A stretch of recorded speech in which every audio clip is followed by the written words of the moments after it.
لیکن وہ رکی اور اس کی آنکھوں کا رنگ نیلے سے گہرا سرخ ہونے لگا۔ لیکن مجھے ایک انسان سے محبت ہو گئی ہے اور یہ ہماری دنیا کا سب سے بڑا گناہ ہے۔ میں نے تمہاری مدد کر کے قدرت کے قانون میں مداخلت کی ہے۔ وہ سونا جو تم نے استعمال کیا وہ کوہ کاف کے خزانوں کا حصہ تھا، اور اب اس کی خوشبو میرے دشمنوں کو یہاں تک لے آئے گی۔ میں ہکا بکا اسے دیکھ رہا تھا۔ خوف تھا مگر اس سے زیادہ محبت تھی جس نے مجھے جکڑ رکھا تھا۔ تو کیا ہوا اگر تم جن زادی ہو؟ میں نے اس کا ہاتھ تھام لیا۔ محبت روح سے ہوتی ہے، جسم یا نسل سے نہیں۔ میں تمہارا مقابلہ دنیا کی ہر طاقت سے کروں گا۔ ماں پارا نے افسردگی سے مسکرا کر میرا ہاتھ چوما۔ تم نہیں جانتے زین، تم بہت معصوم ہو۔ جنات کی دنیا انسانوں کی دنیا سے بہت زیادہ ظالم ہے۔ وہاں معافی کا کوئی رواج نہیں۔ میری بغاوت کی خبر وہاں پہنچ چکی ہوگی، اور اب طوفان آئے گا، ایک ایسا طوفان جو سب کچھ بہا لے جائے گا۔ ابھی وہ یہ بات کر ہی رہی تھی کہ اچانک موسم بدل گیا۔ دسمبر کی یخبستہ رات میں اچانک گرم لو چلنے لگی اور ہوا میں گندھک اور جلے ہوئے گوشت کی شدید بو پھیل گئی۔ بس اڈے کی تمام لائٹس زور زور سے جلنے بجھنے لگی اور دور کہیں سے کتوں کے رونے کی خوفناک آوازیں آنے لگی۔ ماں پارا گھبرا کر کھڑی ہو گئی اور اس نے اپنا نقاب دوبارہ اوڑھ لیا۔ زین، وہ آ گیا ہے، چھپ جاؤ زین۔ اس کی آواز میں پہلی بار میں نے خوف دیکھا۔ کون آ گیا ہے؟ میں نے گھبرا کر پوچھا، مگر اس سے پہلے کہ وہ جواب دیتی بس اڈے کے داخلی راستے پر ایک بگولا نمودار ہوا، آگ اور دھوئیں کا ایک لمبا ستون جو آسمان کو چھو رہا تھا، اور پھر وہ ستون آہستہ آہستہ انسانی شکل اختیار کرنے لگا۔ دھوئیں کے بادل چھٹے تو وہاں ایک شخص کھڑا تھا۔ وہ انتہائی وجیح اور قداور تھا۔ اس نے مہنگا 3 پیس سوٹ پہن رکھا تھا اور بظاہر وہ کوئی بڑا بزنس مین لگتا تھا، مگر اس کے قدم زمین پر نہیں پڑ رہے تھے، بلکہ وہ زمین سے چند انچ اوپر ہوا میں معلق تھا۔ اس کے چہرے پر ایک ظالمانہ مسکراہٹ تھی اور اس کی آنکھیں بالکل سفید تھیں، جن میں کوئی پتلی نہیں تھی۔ وہ سامری تھا، کوہ کاف کا سب سے طاقتور جادوگر اور ماہ پارا کا منگیتر۔ اس نے ماہ پارا کو دیکھا اور پھر اس کی نظریں مجھ پر جم گئیں۔ واہ شہزادی! اس کی آواز ایسی تھی جیسے 2 پتھر آپس میں رگڑ کھا رہے ہوں۔ تو یہ ہے وہ مٹی کا کھلونا جس کے لیے تم نے اپنی سلطنت داؤ پر لگا دی؟ اس کی توہین آمیز ہنسی سے بس اڈے کے شیشے چٹک گئے۔ میں اپنی جگہ جم کر رہ گیا تھا، کیونکہ مجھے اندازہ ہو گیا تھا کہ اب میرا مقابلہ کسی گلی کے غنڈے سے نہیں بلکہ ایک ایسی قوت سے ہے جو میری سوچ سے بھی زیادہ تباہ کن ہے۔ سامری آہستہ آہستہ تیرتا ہوا میرے قریب آیا اور اس کے وجود سے نکلنے والی تپش اتنی زیادہ تھی کہ میرے چہرے کی جلد جھلسنے لگی۔ اس نے حقارت سے میرے کھوکھے کو دیکھا اور صرف ایک پھونک ماری۔ اگلے ہی لمحے میرا لکڑی کا کھوکھا جس میں میری ساری دنیا آباد تھی، ماچس کی ڈبی کی طرح اڑتا ہوا دور جا گرا اور چکنا چور ہو گیا۔ تم نے ہماری دنیا کے سونے کو ہاتھ لگایا ہے انسان، اب تم اس کی قیمت ادا کرو گے۔ سامری نے اپنا ہاتھ میری گردن کی طرف بڑھایا۔ ماہ پارا چیخی، نہیں سامری، اسے کچھ مت کہنا ورنہ میں۔ ماہ پارا میرے سامنے ڈھال بن کر کھڑی ہو گئی، مگر سامری کہکا لگا کر ہنسا۔ تم کیا کر لو گی شہزادی؟ تم تو خود مجرم ہو۔ اب تماشا دیکھو کہ میں اس مٹی کے پتلے کے ساتھ کرتا کیا ہوں۔ سامری کا کہکا فضا میں گونجا تو بس اڈے کی تمام کھڑکیوں کے شیشے ایک ساتھ تڑک گئے اور ہر طرف کانچ کی بارش ہونے لگی۔ ماہ پارا نے چیخ کر اسے روکنے کی کوشش کی۔ رک جاؤ سامری، اگر تم نے اسے نقصان پہنچایا تو میں تمہاری شکایت بابا سے کر دوں گی۔ سامری نے حقارت سے اپنا ہاتھ جھٹکا اور ماہ پارا کو غیر مرئی قوت نے دھکیل کر دور گرا دیا۔ وہ پھرتی سے میری طرف مڑا، اس کی سفید بے نور آنکھیں میرے چہرے پر جمی ہوئی تھیں۔ تمہاری یہ مجال اے 2 ٹکے کے انسان، تم نے ایک جن زادی سے محبت کرنے کا خواب دیکھا؟ تمہیں اندازہ بھی ہے کہ اس گستاخی کی سزا کیا ہے؟ میں خوف سے کانپ رہا تھا، مگر ماہ پارا کی محبت نے مجھے عجیب حوصلہ دیا تھا۔ میں نے اپنے لرزتے ہوئے پیروں پر کھڑے ہو کر پہلی بار اس کی آنکھوں میں آنکھیں ڈالیں۔ محبت اجازت لے کر نہیں ہوتی اور نہ ہی یہ کسی کی اوقات دیکھتی ہے صاحب۔ یہ میری روح میں ہے اور تم میرے جسم کو مٹا سکے ہو مگر میری محبت کو نہیں۔ میری بات سن کر سامنے کا غصہ آسمان کو چھونے لگا۔ محبت؟ آج میں تمہاری اس محبت کا تماشا پوری دنیا کو دکھاؤں گا۔ اس نے اپنے دونوں ہاتھ فضا میں بلند کیے اور اچانک بس اڈے کا نقشہ بدل گیا۔ کھڑی ہوئی بسوں کے انجن خود بخود سٹارٹ ہو گئے اور وہ بغیر ڈرائیوروں کے ادھر ادھر دوڑنے لگے۔ ٹائروں کے پھٹنے کی زوردار آوازیں آنے لگی جیسے بم دھماکے ہو رہے ہوں۔ مسافر جو پہلے ہی سہمے ہوئے تھے اب چیخو پکار کرتے ہوئے جان بچانے کے لیے بھاگنے لگے، کیونکہ انہیں اندھیرے میں عجیب و غریب ہیولے اور ڈراؤنے سائے نظر آ رہے تھے جو ان کا راستہ روک رہے تھے۔ سامری نے ایک شیطانی مسکراہٹ کے ساتھ میری طرف دیکھا۔ دیکھو اپنی دنیا کا حال زین، اب یہاں کوئی نہیں آئے گا، یہ جگہ اب ویران ہو جائے گی اور تم یہاں اکیلے سڑو گے۔ میں نے دیکھا کہ میرا روزگار، میرا اڈا پل بھر میں آسیبی کھنڈر بن گیا تھا۔ لوگ اسے بھوت بنگلہ کہہ کر بھاگ چکے تھے اور وہاں اب صرف میں تھا اور یہ دو جنات۔ سامری نے اپنا ہاتھ میری طرف بڑھایا اور میں نے محسوس کیا کہ ایک آہنی شکنجے نے میرا گلا دبوچ لیا ہے، حالانکہ اس کا ہاتھ میرے جسم سے دور تھا۔ میرا سانس رکنے لگا اور میرے پاؤں زمین سے اوپر اٹھنے لگے۔ اس نے اپنی انگلی کے اشارے سے مجھے 10 فٹ ہوا میں معلق کر دیا اور پھر زور سے دیوار کے ساتھ دے مارا۔ میرے منہ سے خون کا فوارہ چھوٹا اور پسلیوں میں شدید درد کی لہر دوڑ گئی۔ مہاپارا تڑپ کر میری طرف بڑھی۔ خدا کے لیے اسے چھوڑ دو سامری، یہ مر جائے گا۔ سامری نے اسے پھر ہوا میں روک دیا اور دھاڑ کر بولا، اسے مرنا ہی ہوگا مہاپارا، تاکہ تمہیں یاد رہے کہ انسانوں سے دل لگانے کا انجام کیا ہوتا ہے۔ پھر اس نے مجھے مخاطب کیا، معافی مانگو زین، کہو کہ تم اپنی محبت سے دستبردار ہوتے ہو تو شاید میں تمہیں زندہ چھوڑ دوں۔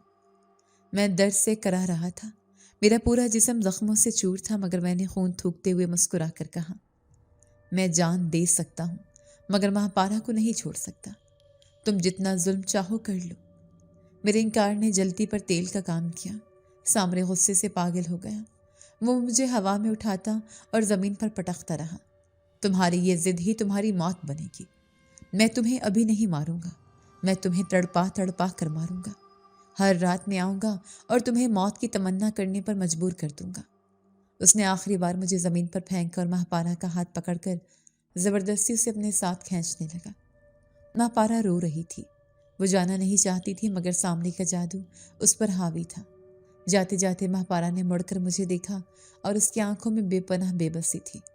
ہمت مت ہارنا زین، میں واپس آؤں گی، میں وعدہ کرتی ہوں میں واپس آؤں گی۔ اگلے ہی لمحے وہ دونوں آگ کے ایک بگولے میں تبدیل ہو کر آسمان کی طرف اڑ گئے اور میں وہاں کیچڑ اور خون میں لت پت پڑا رہ گیا۔ بس اڈا ویران ہو چکا تھا، ہوائیں سائیں سائیں کر رہی تھیں اور دور کسی کتے کے رونے کی آواز آ رہی تھی۔ میرا جسم ٹوٹ چکا تھا مگر میرا دل اب بھی دھڑک رہا تھا۔ سامری نے سوچا تھا کہ وہ مجھے ڈرا دے گا مگر اس نے انجانے میں میرے ارادے کو مزید پختہ کر دیا تھا۔ میں وہی ٹوٹی ہوئی بینچ کے سہارے اٹھا اور اپنے آنسو پونچھے۔ میں ہار نہیں مانوں گا، میں یہی رہوں گا اسی ویران اور آسیبی اڈے پر اور اپنی محبت کا انتظار کروں گا۔ وہ آئے گی، مجھے یقین تھا کہ محبت کی کشش اسے کھینچ لائے گی، چاہے اس کے لیے اسے کوہ کاف کی زنجیریں ہی کیوں نہ توڑنی پڑے۔ سامری کے جانے کے بعد بس اڈے پر جو ویرانی چھائی تھی وہ کسی قدیم قبرستان کی خاموشی سے زیادہ بھاری تھی۔ میں نے کانپتے ہاتھوں سے زمین پر بکھری ہوئی کانچ کی کرچیوں کو سمیٹنا شروع کیا تو میرے اپنے ہاتھوں سے بہنے والا لہو ان کرچیوں پر گر کر عجیب نقش و نگار بنانے لگا۔ ہر ٹوٹا ہوا کپ میری امید کی طرح بکھرا ہوا تھا، لیکن میرے دل میں ایک عجیب سی ضد جاگ اٹھی تھی۔ میں وہیں ٹوٹی ہوئی بینچ پر بیٹھ گیا اور خالی آنکھوں سے اس راستے کو تکنے لگا جہاں سے وہ آگ کا بگولا بن کر غائب ہوئے تھے۔ رات کا اندھیرا گہرا ہوتا گیا اور پھر صبح کی سپیدی نمودار ہوئی، مگر میں اپنی جگہ سے نہیں ہلا۔ میرے وجود میں نہ بھوک کا احساس تھا اور نہ پیاس کی طلب، بس ایک انتظار تھا جو میری رگوں میں زہر کی طرح پھیل رہا تھا۔ 7 راتیں اسی کرب اور اذیت میں گزر گئیں۔ میرا جسم بخار سے تپ رہا تھا مگر پلک چھپکنے کا یارہ نہ تھا۔ پھر 8ویں رات آئی۔ یہ کوئی معمولی رات نہ تھی، فضا میں ایک عجیب سا دباؤ تھا جیسے ہوا کا دم گھٹ رہا ہو۔ اچانک افق پر سرخ رنگ کی بجلیاں کڑکنے لگیں جو زمین پر نہیں گر رہی تھیں بلکہ بادلوں کے اندر ہی ایک دوسرے سے ٹکرا رہی تھیں۔ ہواؤں نے اپنا رخ بدلا اور یخ بستہ جھونکے میرے چہرے سے ٹکرانے لگے جن میں برف کی ٹھنڈک اور آگ کی تپش بیک وقت محسوس ہو رہی تھی۔ اچانک ایک زوردار دھماکے سے بس اڈے کا آہنی گیٹ جڑ سے اکھڑ کر دور جا گرا۔ دھول اور مٹی کا ایک طوفان اندر داخل ہوا اور اس گرد کے بادل میں مجھے ایک سایہ لڑکھڑاتا ہوا نظر آیا۔ مہاپارا! میرے منہ سے بے اختیار ایک چیخ نکلی۔ اس کے وہ شاہانہ لباس جو کبھی روشنیوں سے چمکتے تھے اب تار تار ہو چکے تھے اس کے ننگے پاؤں زخموں سے چور تھے اور ہر قدم پر زمین پر خون کے نشان چھوڑ رہے تھے۔ وہ بھاگتی ہوئی میرے قریب آئی اور میرے قدموں میں گر پڑی۔ اس کا پورا وجود سوکھے پتے کی طرح کانپ رہا تھا۔ زین، مجھے چھپا لو، وہ آ رہا ہے۔ میں نے قید خانے کی دیواریں گرا دی ہیں، مگر وہ میرے لہو کی بو سونگھتا ہوا آ رہا ہے۔ میں نے اسے سہارا دے کر اٹھایا اور اپنے سینے سے لگا لیا۔ مت ڈرو ماہ پارا، آج موت بھی آئے گی تو پہلے مجھ سے گزرنا پڑے گا۔ ہم ساتھ جئیں گے یا ساتھ مریں گے۔ ابھی میرے الفاظ میرے حلق میں ہی تھے کہ فضا میں ایک بھیانک ہنسی گونجی۔ آسمان کا سینہ چاک ہوا اور آگ کا ایک بہت بڑا ستون زمین کی طرف لپکا۔ وہ آگ کا ستون ہمارے سامنے گرا اور دیکھتے ہی دیکھتے اس نے سامری کی شکل اختیار کر لی۔ وہ پہلے سے بھی زیادہ طاقتور اور غضبناک لگ رہا تھا۔ اس کے پیچھے اندھیرے میں درجنوں سیاہ ہیولے نمودار ہوئے، جن کے ہاتھوں میں آگ کے کوڑے تھے۔ سامری نے ایک نظر ہم دونوں کو دیکھا اور اس کے چہرے پر ایک ظالمانہ مسکراہٹ ابھر آئی۔ بہت خوب، عشق کا یہ تماشا دیکھ کر مجھے بہت لطف آ رہا ہے، مگر افسوس کہ اس کھیل کا اختتام بہت دردناک ہونے والا ہے۔ شہزادی، تم نے میری قید سے بھاگ کر اپنی موت کو خود دعوت دی ہے، اب تم دونوں مرو گے۔ سامری نے اپنا دایاں ہاتھ فضا میں بلند کیا اور اس کی انگلیوں سے نیلے رنگ کی بجلی کے شعلے نکلنے لگے۔ الوداع زین، اس نے حقارت سے کہا، اور وہ شعلے ایک سانپ کی طرح بل کھاتے ہوئے سیدھے میری چھاتی کی طرف بڑھے۔ میں خوف سے اپنی جگہ جم گیا تھا، مگر ماہ پارا بجلی کی تیزی سے میرے سامنے آئی اور اس نے اپنے دونوں ہاتھ پھیلا کر اس وار کو اپنے سینے پر روک لیا۔ ایک زوردار دھماکہ ہوا اور ماہ پارا کے منہ سے ایک دل دہلا دینے والی چیخ نکلی۔ وہ ہوا میں اچھل کر دور جا گرے۔ اس کے بازو جھلس گئے تھے اور لباس سے دھواں اٹھ رہا تھا۔ نہیں! میں پاگلوں کی طرح چیختا ہوا اس کی طرف بھاگا۔ سامری آہستہ آہستہ چلتا ہوا ہمارے قریب آ رہا تھا۔ دیکھ لیا انجام؟ اب بھی وقت ہے ماہ پارا، اس کیڑے کو چھوڑ دو اور میرے قدموں میں گر کر معافی مانگ لو تو شاید میں اس کی جان بخش دوں، ورنہ اگلا وار سیدھا اس کے دل پر ہوگا۔ سامری نے دوبارہ اپنا ہاتھ اٹھایا اور اس بار اس کی مٹھی میں آگ کا ایک بگولا تیار ہو رہا تھا۔ ماہ پارا میری گود سے اٹھی اور لڑکھڑاتے ہوئے سامری کے سامنے جا کھڑی ہوئی۔ اس بار اس کے چہرے پر خوف کا نام و نشان نہیں تھا، بلکہ ایک ایسا جلال تھا کہ سامری بھی ایک لمحے کے لیے ٹھٹک کر رک گیا۔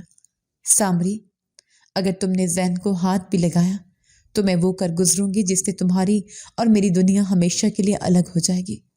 میں اپنی امرتا کو ٹھوکر مارتی ہوں، میں اپنی ابدی زندگی کا سودا کرتی ہوں۔ سامری نے کہکا لگایا، تم پاگل ہو گئی ہو؟